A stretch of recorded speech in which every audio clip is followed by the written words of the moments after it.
माझं नाव प्रवीण कुमार जोडगे, राहणार उंबरगे.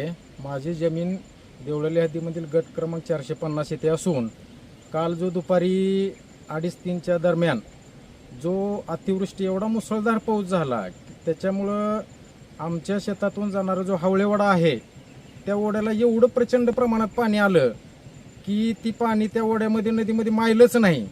त्याच्यामुळं त्या नदीपात्रानं जे बदल घेतलं, वळण जे मारलं, त्याच्यामुळं काय झालं, आमचा गट नंबर हा जो आहे मी सध्या उभा आहे तो सध्या मी माझ्या 450 गट नंबरमध्ये उभा आहे. त्याच्यामध्ये माझी ही कांदा शेती केलेली, याच्यामध्ये मी नवीन ड्रॅगन फ्रूट याच्यामध्ये लावलेला आहे. त्याच्यामुळं एवढं मोठं प्रचंड नुकसान झालेलं आहे माझं. सध्या कमीत कमी 5 ते 6 लाख रुपयाचं नुकसान आता चालू सद्यस्थितीमध्ये माझं झालेलं आहे. तर त्याच्यामुळे की शेतामध्ये एवढी खरडून माती वाहून गेली की त्याच्यामुळे मातीसुद्धा अक्षरशः शेतामध्ये राहिलेलं नाही. त्याच्यामुळं महसूल प्रशासनाला माझी नम्र विनंती आणि कळकळीची विनंती की त्यांनी माझा लवकरात लवकर पंचनामा करावा आणि शक्यतो होईल तेवढी मदत मला करावी. ते अशी सरकार मायबापला माझी कळकळीची नम्र विनंती आहे.